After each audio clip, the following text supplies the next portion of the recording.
Good morning, everyone. Thank you for joining. We are live this morning with Jordan, and you will remember him from a few of the protests, for want of a better word, that we've had in Kalibishi over the past months. It's been quite a few awareness meetings and so on that we have brought to you.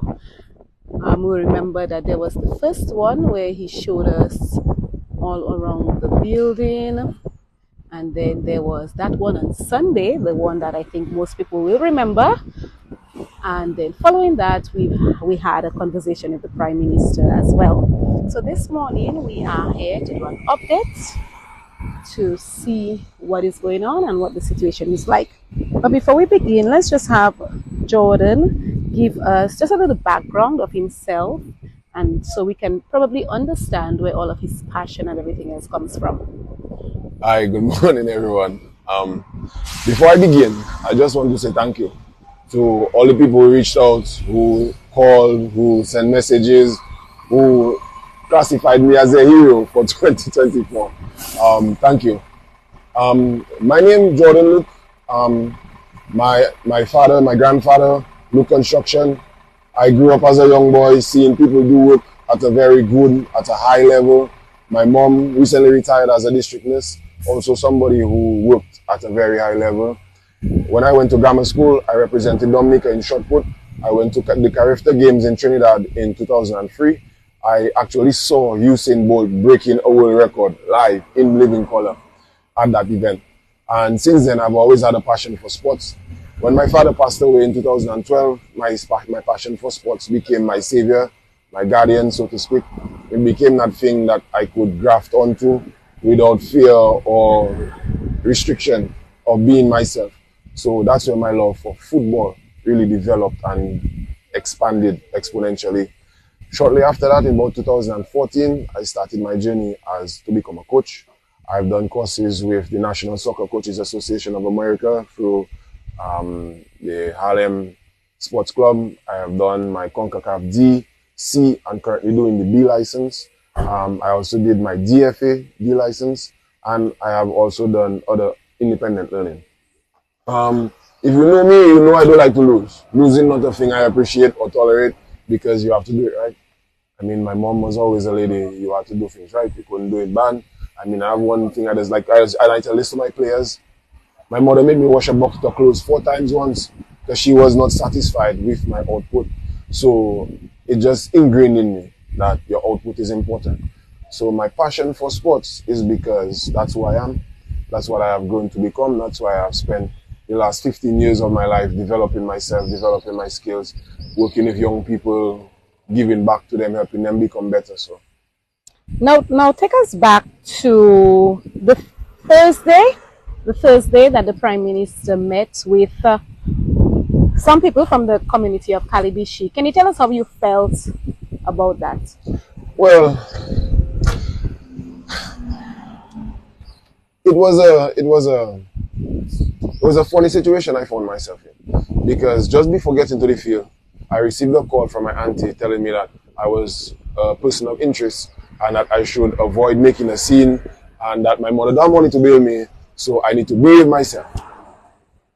But then when I got on the field, one of the first things, I noticed 2 things at first. That everyone was looking at me like I was a person of interest, and also the people I was seeing there from the village were not the protesters.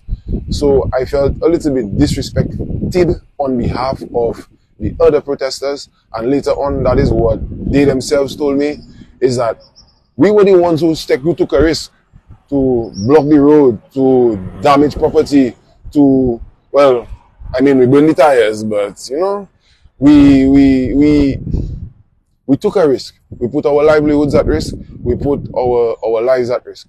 And a meeting at 10 o'clock for working men, because the people who were on the field were meeting with the PAL rep the next day. They did not have a problem with the plan. The people who had a problem with the plan at 10 o'clock in the morning were at work. So again, whilst a lot of people feel like, oh, Kalibishi people roll over and, you know, they come and they make a big story and then nothing will come of it after. When the Prime Minister come, everybody shrink, because the people that would have talked to the Prime Minister, like I spoke to the Prime Minister technically were not invited. You know, so I mean, in terms of how I felt it was a circumventing the law kind of thing. It's a phrase in football where you're not breaking the law, but you're avoiding the law. So we're going to meet with the protesters. We're going to bring a whole ton of security, you know, all across the road by the Kwet Coco Road, by the school. We're meeting by the river, but all by the school, have police securing the place, making sure nobody cannot enter, all kind of thing. Yet still, the people who you actually need that security for, who would have needed it for, not even there. So. Let's talk about the goals, what you wanted to accomplish. And I know one of them has to do with the young men who are currently selected for the national team. Let's talk about that now. Well, Zale, Ronnie Lockhart and Tyrese Carbon, they've been able to train with the Calibishi Diaspora team. Training has been going on. I even get a little souvenir from training. Again, excitement. I was happy to be out on the field with them. I run unstoppable by the river. Something I would tell them not to do if I was a coach, but as a player, I mean, I understand. You get excited, you're in a good mood. Life happens, but revolutionaries have scars, so that's okay. I mean, the team is able to train. I think even more so than Zale and Tyrese is Kalon Charles, the member of the Portsmouth RTC that just won the Dominica Football Association's RTC competition. He is a starting center midfielder, but he has a lot to learn, a lot of maturity to gain, and the ability to train with the team right now for him is invaluable. So for me, as somebody who has, and I said, lost my feels, I just wanted to make sure they could train. So would you say that you accomplished your goal? My goal, yes. The community's goals, not so much. But the community goals were not clearly stated. I think my goals were always clearly stated that the boys need to train. And it is not appropriate to take away the field from them. Again, I had it in Canefield. I have an entire business plan for football business. I write almost 7 years now. I have a business registered 7 years because I wanted to do that for them. But we never get back the pack. Never, not once. Look, Kinefest coming. And the number one question in Canefield is where Kinefest is going to be, because the park still not cleared. Yeah, it is. But last month, the Prime Minister did say, but the field is going to be cleared. That is why I didn't want to hear him. Are you talking about the field when you enter into Clare Harbour? Just before Clare Harbour building, there was a field there. Is it that field you're talking about? No. Or is it the one next to the Massac indoor facility? No, that is the Massac playing field, but that is no longer a playing field because that is not private property. But I'm speaking about the one in Canefield where next to the bus stop, before you turn in that road to go down to D-Treads and Astor Fans that on the highway. Oh, okay. We used to have a little park there. But now it's so dilapidated, you can't even tell people used to play there. Okay. And note, I would like to say also that because my auntie told me do not get in trouble, I chose to not say or not respond to the Prime Minister's last request. But that's something that's been burning me to say. So I'm going to take this opportunity to say it now. After I spoke, he said that this Labour Party administration was the one who had spent the most on sports infrastructure. The regrassing of the Windsor Park, Woodford Hill Field, Grand Bay, and a few of the others that is FIFA money. That do come from our budget. That is because FIFA wanted to help me and people like me. So they give money and they sign a treaty unknown to the world where our government can write projects and FIFA will accept it. Because in the FIFA statutes, it states government entities and FIFA entities are supposed to remain separate. So we have a special favor from FIFA. That's where the money comes from. And with all the infrastructure, where can a young girl go with her period and train comfortably? Because not many of the fields have toilets. So what's really building for us? And then at the end of the day, the best facility is the one you mentioned, the one in Canefield when you enter into Clare Harbour. That is the stadium Patrick John built. The one Dame Eugenia Charles never refurnished. Is it operational? It's not. And I actually had the opportunity back in 2014-15 to speak to the person who owned the property, and they basically told me at that time the answer is no. They're not interested in doing anything sports-wise there because, again, at that time I already had a sports model, an economic plan that would generate revenue, but the field wasn't available, so I just never really pursued it. so many things to talk about, Jordan, but let's move to your, because I know this is something that you're very passionate about. I have seen your documents and so forth. I've heard you give a presentation before. So let's just talk about that for a bit, and then we might come back to some of the other pressing burning issues. Okay, well, for me and my plan, because I train with the Marigot United football team currently, the name of the park is drafted, the plan is drafted the Lio Park Development Project. But that is because that is where we work, so it can move to another location. It can be modified. So, and maybe you don't want to tell us like everything about it, but just, you know, just a basic idea of what is it that you would like to see happen. Well, I'll do it in the way I'm learning for my B license, in the 5 W's: what, why, who, where, and when. So as long as you answer as those questions are answered, everybody will basically have an idea of what the project is supposed to be.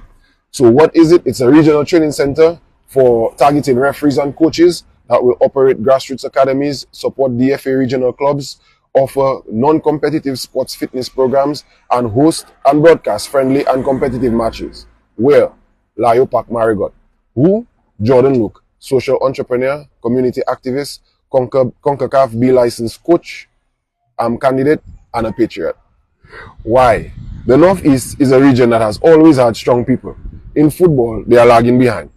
Recent performances of Ronnie Lockhart, Tyrese Carbon, and Kalon Charles should not go unnoticed. Also, Mervyn Mingo, because he has been traveling with the national volleyball team. There is also the young basketballer from Marigot. So it may not be football alone, but there are national athletes in that area. Marigot also has a shot putter, I think, as well. Merci. So there are other talents hidden as well. A high-level training environment would help their level rise. The gym, clinic, those things would just go hand in hand with sports development. When? As soon as possible, a lease would be required prior to the commencement of any program, simply because I wouldn't look to the government to give me assistance. I would look to international donors, people that already have money aside for that, looking for competent people like myself willing to operate a program. But no lease, no program, because if I'm not going to start a program, get everything rolling, and then one day the village comes and say, hey, we want back our field race, so you have to stop what you're doing, and we're going to take over from now. So I get a lease, no problem. How? Through a collaboration of efforts with the Marigot community, the Northeast Comprehensive Secondary, and the Green Wings Regional Training Center. We would create an environment where we generate revenue, we provide jobs, we provide education, we provide opportunities for competition and tourism, local and international. And detail would be, I have a short plan detail, but we're not really going to go into that. If you're interested in knowing more about the plan, you can feel free to contact me at AFE, A as in Apple, F as in Fireman, E as in Egg, .marketing 767@gmail.com. That's my email. If you're interested in knowing more about the plan, finding out what can you do, how you can be a part of it, then we are more than welcome to have you on board. I already have an international donor who has sent in some gears. I also was doing some reels for Instagram and Facebook to update the progress. However, my phone go bomb, and I lose the other one, so you know, maybe I was a little bit too forceful. Maybe the press and them. Saying that. Let's talk about your plan for a bit, because not that I am pessimistic, but maybe just because of the environment that we live in. You're thinking that this plan is feasible, that it's workable, that you are able to generate the interest of both the youngsters as well as the community, as well as the key persons in terms of you know, like the ministers. I mean, I don't want to say ministers per se, but let's say the key officials that you would be able to motivate and convince them of a workable plan. Well, again, the number one rule of management or leadership is that you have to tailor the plan for your environment. And with a sports program, the most important thing is the football. And I think that is the one part I have always had, is the support of the players. I think if it wasn't for the players, I would have quit that by now, because that is the finished thing. When I look at people like Emmanuel Loublack, Saka Boy, Coco Show, the other people who have been there, done that in sports. Watch how much of them getting benefits from sport. You get land and a diplomatic passport. Tia get land, Alec get land. If Shillingford was driving an old transport every day, coming and teach people training in the gardens, whoever care about him. You understand? So like I know sports is a unrewarding thing in Dominica. However, the young people need help. Brain music is about brain damage and doing the things that are necessary to keep yourself going when you're not always there. Nasty business is our good time, our free up time. It's not for everybody. It's not about what you're singing. It's about that my eyes closed and my drink in my hand. And I just going to have a good time all night long, no matter what happening. I'll deal with my problems tomorrow. So in terms of a connection with the young people, the people that matter for the project to work in the first place, I have that. And as long as I have that connection, then CONCACAF must. Football for all. Not for some, not for many, not for a few, for all. So I have the people, automatically I have the support of the international organization. That's why I'm saying all I really need from anybody local is just a piece of land to operate the field. Once I get that, then the rest easy. Now let's talk about, in your opinion, because you seem to be somebody who's quite knowledgeable, in your opinion, in your observations, you mentioned some names like Mr. Low Black and Hippolyte, Kokoshiwa and so on. Where do you think, or do you think we are, sports in Dominica on a whole, do you think something went wrong somewhere, or do you think, we are doing just fine? Well, because we are producing, like you just mentioned, we are still, with whatever is going on, we are still producing international athletes who are benefiting from sports, because Trenny's Hamilton recently secured a scholarship and so on. So do you think everything is okay, or in your opinion? Well, I mean, everything can never be okay, but the place where we go wrong is when Dame Eugenia Charles, as the Prime Minister of the country after Hurricane David, while Caleb Laura was a West Indian cricketer, while she was friends with Ronald Reagan, the only thing America have in abundance besides people is highway and sports arena. Say sports is not a priority in the country, and instead of fixing back the stadium, Patrick built for me because he wanted me to be great. She built a set of shed for things to stay and waste after Hurricane T.S. Erica. You understand? And jump high, jump low. The Prime Minister. Erica? Yeah. There are a lot of goods, relief goods that stay and spoil. Is when people was looting for Hurricane Maria, they find them, but they dump them quickly after. No, but you said Erica. You said Eugenia and Erica. No, what I mean is that, to me, that is the main value of them sheds where Clare Harbour located. Because they were supposed to be our sporting. I was a little disconnected. No, okay. That's okay. That's okay. I mean, it's just to say that that area was supposed to be a sports, you could call it village. But let's make it a little more general in terms of your observations. So I think what I'm getting from you is that we've never had the investments or the development that we need to have. That's what you're saying? And then also to say the current leader of the country is a young Freedom Party leader. So you're still going back. I want it a little more general. No, well, in the sense, there is no progress without struggle. And to answer hard questions, you have to be willing to have hard conversations. And if you look at how Freedom Party behaved after David and how the Labour Party behaved after Maria, it's the same thing. The stadium still has lights. The stadium without lights is a regression, not progress. Because Old Windsor Park had everything. The only thing Old Windsor Park did not have was lights. Forget about the sports. The community spirit that has been destroyed in Roseau, where young men used to get up, get dressed, be ready. Sometimes 4 o'clock in the afternoon, you see fellas running. Sometimes all mothers used to get is a kiss in the morning and a wave in the afternoon. Bye-bye, mommy, I'm going to work. Hey, mommy, I'm in the house. Mommy, I'm going again. That was what Roseau used to be like. That is why the young men of above a certain age know what it is to work hard. That is why the young men below a certain age do not know what it is to work hard, because they had to grow up in a different Roseau entirely. Here it is. When the World Cup of Cricket come around, we might have 3 Dominicans on the team. Yes, saying Stephen Pascal might make the team is a stretch, but I met the young man one day bowling and practicing in the nets, and the enthusiasm, the love, the respect he has for his craft, saying that he might not make the team or not giving him that spiritual support, you're breaking the young man down. And that is what does not happen enough. We always want to see it happening. Like, Tia win a world championship. Hey, Tia has been a top 10 international athlete for almost a decade. What are you jumping up and down about? That jump wasn't even a good jump. Tia have plenty better jumps than that. That wasn't even a national indoor record. The national indoor record almost 20 centimeters bigger than her world championship jump. But his prize, his picture, everybody happy. But what are some concrete suggestions that you would give for the development and for the progress of sports? One, I would like us to actually be respected in the sense of 4 years now, 4 budgets now, National Sports Council, National Gym, where them? Where them? Papa, I grew up in Fog Life, Tupac, Biggie. I mean, all also his boy. Oh God, so much of my friends died from that. Anyway, that's not the point. But we're not a customer of that waiting thing. We want it now. We don't want to wait for it. Stop ignoring the calypsos. They're telling you about the people. So look at how long. Okay, let's look at the Kenfield field, for example. You promised me the field going to be cleared. I still cannot take my nephew and go and play football. His favorite sport. Okay, his favorite coach is Uncle Jordan. But if I have friends that go up, come back down, go up and come back down already. So here it is now. What life you asking me to choose?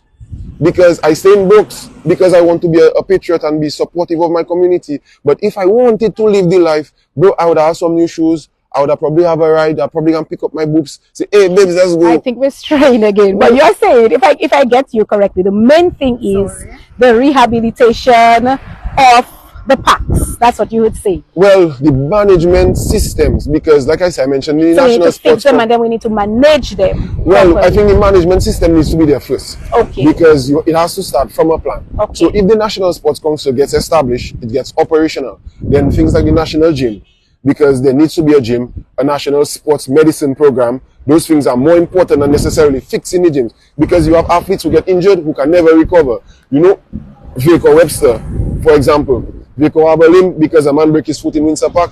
20 years now without Windsor Park. So how long Vico walking with that limb and he cannot get any help? You understand? So I think those things actually more important. But then once the council operational, how we going to generate funds, national team jerseys, where we sourcing them, where we selling them, because I think not selling national jerseys is a travesty, because a lot of people always want to buy the national jerseys. I mean, we have more diasporans out than in, so I think people would want to buy the jerseys, $100 a jersey. Let's say by accident we sell 1,000 jerseys, that's $1 million, or 100,000, 100,000 I think, right?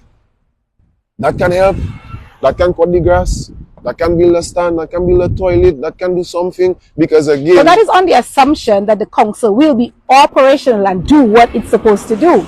Well, I mean, we find that happening as well, that we have things on paper, we have things in name, but in practicality, it just isn't there. And I think one of the places that needs to step up and is the sports division. I think they focus a lot on competition, but what is competition without preparation? If you going to compete, you cannot run, you cannot skip, you cannot make an athletic movement. Like, how you preparing for competition? Like that, you know. So when you look at what sports division does, is there a link? Because you have an athlete. They're good in 7 sports. They cannot train because they have to go to a geo class in the afternoon. Bruh, you're going to get a geo scholarship or sports scholarship. And furthermore, when he leaves to go to school, he has to go to school class and train. It's not either or. So why are we training them to do something they're not going to get when they leave? So, I mean, I think, as you say, the systems we do have can do better. But in terms of a practical idea of how we're going to fix up sports, I think it has to be independent. I think to actually answer your question, the push has to be independent. It has to be for people like me, with plans like mine. Maybe not football specific. However, football is the only sport that has money. Football and Brooks. COVID don't stop football. COVID stopped Coca-Cola. You understand? So I think we have to put sense in nonsense. And if we as a small developing nation really looking to push our country again. Why you think I mentioning the girls? It have more money for girls football than boys football. But if the girls cannot go on the field if they're period, that is a violation of the UNICEF Rights of the Child Act. They have the right to shelter, hygiene facilities, and food. I'm not asking, I know, because we had to learn that for our D license. I am at my B license currently. So that is not something I make any uncertain terms with. I had one incident when I was volunteering for a team, and one of the girls kind of make a pass at me. I stopped go. I never tell nobody what happened. I just spoke to the people that were involved, like the high ups herself, and nobody else. And move on from that, because again, I know myself. I'm not telling you I like the girl, but she like me. It was obvious. I mean, you know, I don't want to put myself in a situation where I would have damaged my integrity, damaged my reputation. I take to bill. So again, I think in terms of moving forward, we need to set up independent operations. People need to be willing to invest. Now it's time to put up or continue to shut up, because we have been quiet for long enough, apparently, until people that not afraid to lose open their mouths. A lot of other people not willing to speak. So I'm not willing to fight with my family no more, in the sense of, like, my resistance to the government has had a toll on my family life, because they feel like, but Jordan, you know, you somebody that why you causing problems? Because again, Dominica's come a type of way. Everybody that opposing the government is blessings, and it's nothing disrespectful to the brother, because now I respect the brother a lot for the effort he has put. However, a lot of his effort is misplaced, and that is somebody who has not voted since 2010. I do not vote because I don't see what I'm voting for. The best opposition we had was Leonard Papi Baptist. Leonard Papi said, and I quote, "Let us plant hemp, make clothes, rope, and paper, CBD oil." In 2010, that was 14 years ago. Right now, that is Barbados' biggest industry. Papi said that before Barbados even start their research and development. So again, based on what I have seen, it don't nobody that for me. We're talking about sports. We're talking about the fact that our government wanted the World Cup that coming to America in 2 years' time to go to Morocco. And since 2018, when that decision was made, more fields have been rehabilitated than rehabilitated. Look, I see a message, a post on other news forum last night on Facebook, where a former minister talking about the field in their community. But my G, when you was there, what you do? And I don't mean to be disrespectful to you, but when you was in the good time, it never had no good time for the field. Always been on the field before the field fix. It have so much teams in that area. The field have a big slope, we can't host a game, we must come Roso. So a little money we get in to develop our club, have to spend in bus fee. Now you want to talk? Now you not there again, now you basically like me? I don't want your help. Like, it's too late. And that is just my general consensus, and that is why I have that upfront, willing to take that risk attitude, because them youths need that. That is what them youths looking for. That is why is up. And that is why, boy. And as we wind it down, Jordan, and we can all feel your passion, I can feel that you have some good plans in your head. You've written them down on paper, and I just want to wish you the best and hope that you get the support that is needed. Like you said, it's always a risk that we take, no matter what is it that we try to do. It's always a risk, so I want to wish you the best. But as we conclude, let's just recap, because, I mean, you know, you say a lot, and sometimes messages get lost in translation. Correct. So just before we wind down, let's just recap what Jordan is about, because we saw Jordan at the Calibishi protest, and now we're hearing Jordan after that for the first time. So just recap for us what you're about. And well, Jordan is a person who cares a lot about sports, who cares a lot about his country. I have a British passport. I have 7 professions. I'd have to be here struggling. Like, really and truly, I don't. But that's why I was born. I'm smiling because I want you to give me a direct message, Jordan, with no No innuendos, no anything. Just give me a direct last word that I want to remember. That I'm going to remember. Just give me a direct last word, Jordan. Let's Okay, try. straight to the point. Basically, I'm not going to give up on my plan that sports can take the country forward. And people don't have to believe me if they want. They don't have to think it's going to work. But so far, my promise is coming true. So I'm going to keep on working and keep on looking for that support, the support I already receiving. Honestly, thank you to all of you who reached out, spoke out, because you all gave me the courage to continue speaking. And every time I spoke, I got more energy and more force and more encouragement to speak. So I will continue. I know I have the support. I'll continue. Thank you, Jordan.